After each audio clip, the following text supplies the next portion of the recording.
Halo teman-teman, perkenalkan nama saya Andoko Lukman dengan NIM 19190223 dari kelas 3 PAP 57. Pada video kali ini saya akan menjelaskan tentang makanan penutup atau dessert, yaitu kue lumpur. Nah, pasti kalian sudah pernah memakan kue lumpur kan, karena kue lumpur ini sudah banyak tersebar di beberapa daerah, terutama di kota-kota besar maupun kota-kota kecil. Sebenarnya kue lumpur ini berasal dari daerah Jawa Timur, tepatnya di kota Sidoarjo. Asal-usul kue lumpur ini merupakan keturunan dari kue patés de nata yang berasal dari negara Eropa, tepatnya di negara Portugal. Kita sebutnya adalah kue Natal. Mengapa dinamakan kue Natal? Karena pada saat perayaan Natal di negara Portugal, warganya itu membuat kue patés de nata ini, sehingga dinamakan kue Natal. Pasti dari kalian banyak yang bertanya mengapa kue lumpur dinamakan kue lumpur gitu loh. Padahal kan lumpur itu kan berhubungan dengan tanah, ya, jorok, kotor gitu kan. Jadi sesuai dengan sumber yang saya baca, dikatakan kue lumpur karena kue tersebut memiliki tekstur yang licin dan lembut seperti lumpur. Ada juga yang mengatakan nama lumpur dipakai karena adonan kue yang lembek dan lembut, sehingga kue tersebut dinamakan kue lumpur gitu. Untuk membuat kue lumpur pandan ini menggunakan bumbu dan rempah. Bumbunya itu adalah gula dan garam, rempahnya itu adalah daun pandan. Serta bahan-bahan lain yang digunakan adalah kentang yang sudah dikukus dan dihaluskan, tepung terigu, telur, santan, margarin yang sudah dilelehkan, pewarna makanan pandan, lalu topping. Nah, toppingnya itu bebas, terserah kalian. Mau diberi apa aja terserah. Cara membuat kue lumpur pandan ini cukup mudah. Yang pertama, masukkan santan, garam, daun pandan, dan panaskan dengan api kecil sampai mendidih.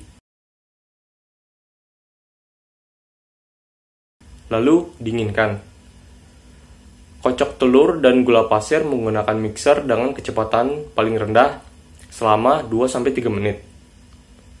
Selanjutnya, masukkan kentang halus ke dalam kocokan telur, lalu aduk hingga tercampur rata. Masukkan santan sedikit demi sedikit sambil diaduk dan pastikan campur rata. Masukkan tepung terigu dengan diayak atau disaring, lalu aduk hingga tercampur rata. Selanjutnya, masukkan margarin yang sudah dilelehkan sambil diaduk. Masukkan pewarna pandan sedikit demi sedikit, lalu aduk hingga tercampur rata. Lalu panaskan cetakan dengan api kecil dan olesi cetakan dengan margarin. Setelah cetakan panas, tuang adonan sesuai dengan cetakan. Tutup cetakan dan pastikan tetap menggunakan api kecil. Setelah setengah matang, beri topping secukupnya. Lalu tutup kembali. Selanjutnya, cek apakah kue itu lengket atau tidak dengan cara disentuh. Kalau tidak lengket, berarti kue itu sudah matang. Sudah jelas ya teman-teman, makanan ini menggunakan pewarna makanan karena bisa kita lihat dari namanya saja sudah kue lumpur pandan, pasti menggunakan pewarna pandan gitu. Udah gitu kan tertulis bahwa bahan-bahannya juga menggunakan pewarna makanan gitu loh. Nah, pewarna makanan ini memiliki pengaruhnya seperti memberikan warna setelah melakukan proses pengolahan. Jadi makanan kue lumpur ini nggak hanya warnanya itu aja. Kan kalau misalnya nggak dikasih warna pada kue lumpur ini kan ya makanannya ya warnanya kuning gitu, warna kayak adonan gitu loh. Terus kalau misalnya dikasih warna ya pastinya berubah gitu loh, nggak kuning. Lalu memperbaiki warna yang kurang menarik. Jadi seandainya warnanya udah dikasih warna nih, kok warnanya begini banget nih ya, misalnya warnanya hijau ya, kok warnanya hijau, kok hijau butek gitu kan ya, jadi menambah gitu. Lalu menarik perhatian konsumen, udah jelas ya, kalau misalnya makanan dikasih pewarna makanan pasti menarik perhatian, apalagi warnanya nggak itu aja gitu, bisa ungu, bisa coklat, bisa hijau. Pengaruh negatif dari pewarna makanan juga ada loh teman-teman, apalagi pewarna makanan itu buatan atau sintetis. Jadi kalau misalnya teman-teman mengkonsumsi terlalu banyak pewarna makanan yang sintetis, tentu akan menyebabkan kanker, menyebabkan hiperaktif, gangguan pada ginjal, terus melemahnya sistem kekebalan tubuh, dan yang paling fatal bisa meninggal ya teman-teman. Cara membedakan pewarna alami dengan pewarna buatan secara fisik ya, ini diajarin dari orang tua saya. Jadi kalau pewarna alami itu warnanya terbatas, jadi nggak setiap warna ada di pewarna makanan.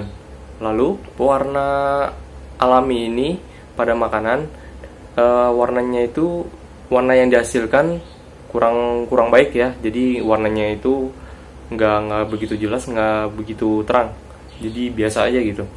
Lalu aroma dan rasa pada makanan itu kerasa gitu, jadi kalau misalnya pewarna alami ini aromanya kecium, rasanya juga kerasa.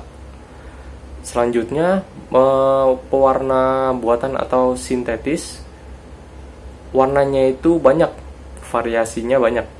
Lalu warna yang dihasilkan pada makanan peka dan terang gitu. Kalau misalnya warna merah ya benar-benar merah gitu. Lalu aroma dan rasanya yang nggak terasa ya kalau misalnya di pewarna buatan.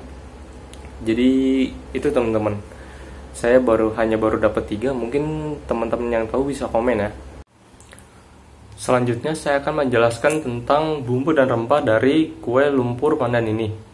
Jadi bumbunya itu kan yang dipakai dalam pembuatan proses kue lumpur ini kan ada gula dan garam. Jadi sejarah dari garam itu menurut vimela.com ya, saya mencarinya di internet.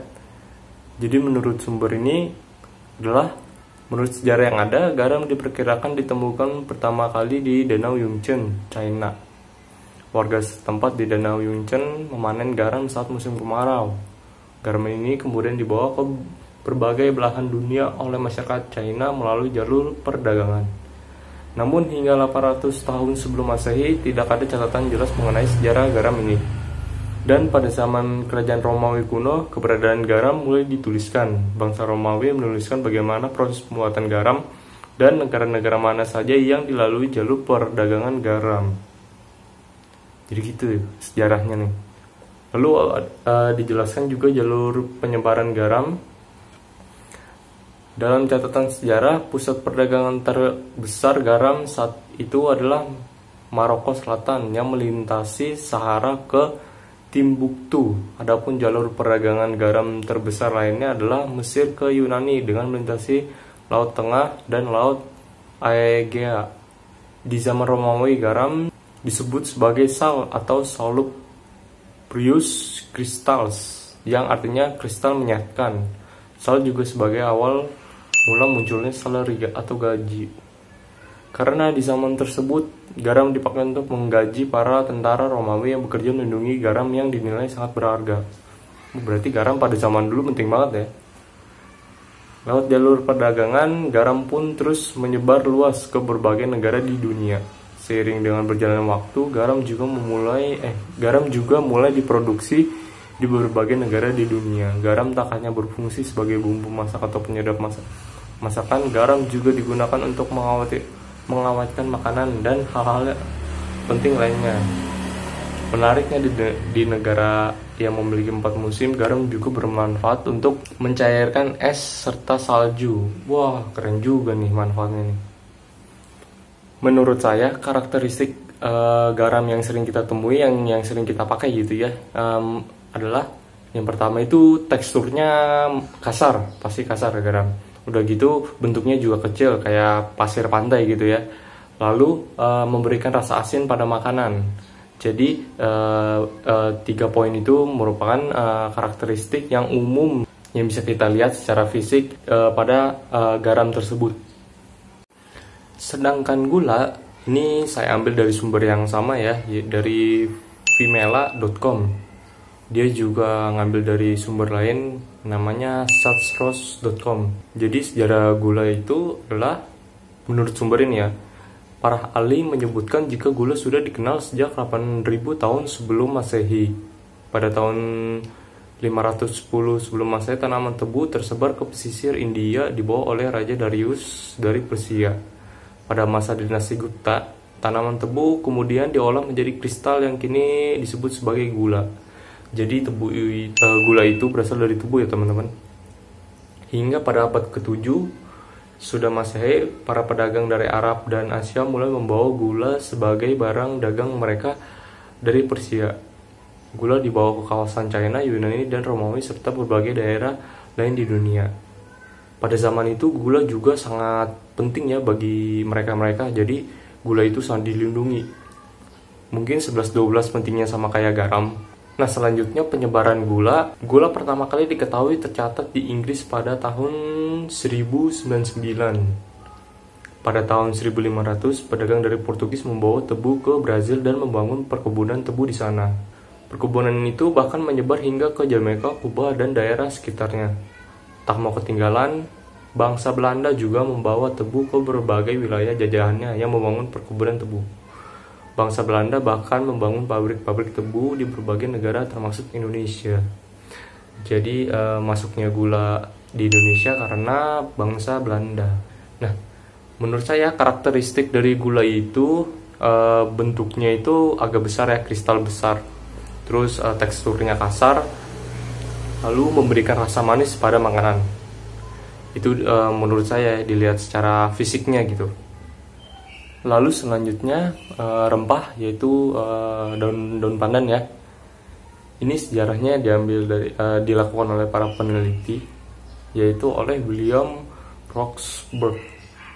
By the way, ini saya ambilnya dari sumber satuharapan.com. Dijelaskan bahwa ahli botani Skotlandia yang tadi William Roxburgh itu ya, yang pertama kali mendeskripsikan pandan pada 1832 dan kemudian disempurnakan oleh ahli botani Amerika Benjamin Stone pada 1978. Hingga kini, asal tumbuhan ini masih menjadi perdebatan. Sampai saat ini, dokumen tertulis yang ada mengenai asal tumbuhan ini adalah dokumen yang ditulis oleh Roxburgh, yang mengatakan pandan adalah tumbuhan asli Amboina, Kepulauan Maluku, Indonesia. Nah, selanjutnya karakteristik dari pandan ini saya ambil dari internet agroloka.com. Jadi tumbuhan pandan wangi, tumbuh merumpun, bentuk daun memanjang, tulang daun berada di tengah, terdapat duri-duri kecil di tepi kanan kiri daun. Pada batang tumbuhan muncul akar-akar yang kuat. Jadi itu dia beberapa ciri-ciri dari daun pandan ya teman-teman. Oke teman-teman, itu dia beberapa informasi tentang bumbu, rempah, dan pewarna makanan. Selanjutnya saya akan menjelaskan tentang kesan dan pesan terhadap makanan khas Indonesia. Yang pertama, kesannya itu menurut saya makanan khas Indonesia pada saat ini sudah cukup bagus, karena makanan khas Indonesia sudah berhasil menduduki peringkat nomor 1 dan 2 makanan terenak di dunia, sehingga itu dapat memberikan peluang besar bagi Indonesia, karena Indonesia dapat dikenal lebih jauh lagi oleh masyarakat asing, terutama di bidang kulinerinya. Pesannya menurut saya adalah ketika ada acara yang berhubungan dengan kulineri di negara asing, tentu kita harus menunjukkan makanan-makanan khas yang benar-benar enak dari Indonesia kepada masyarakat asing, selain makanan rendang dan nasi goreng. Kan itu dua makanan itu kan yang menduduki makanan terenak di dunia ya. Yang pertama rendang, yang kedua nasi goreng. Nah, ketika kita menunjukkan makanan-makanan khas Indonesia selain dari nasi goreng dan rendang, tentu akan masyarakat asing beranggapan bahwa tidak hanya nasi goreng dan rendang saja yang enak, melainkan makanan-makanan khas Indonesia yang lain pun juga diterima di lidah masyarakat asing. Nah, itu dia kesan dan pesan dari saya. Oke teman-teman, sekian dulu video kali ini. Semoga apa yang saya sampaikan dapat bermanfaat bagi kalian semua yang menonton. Mohon maaf jika ada salah kata atau kalimat yang kurang berkenan di hati kalian. Dan saya juga ingin berterima kasih kepada kalian yang sudah menonton dan memberikan informasi lebih tentang apa yang saya sudah sampaikan pada video ini. Oke teman-teman, sampai jumpa di video-video berikutnya. Dadah.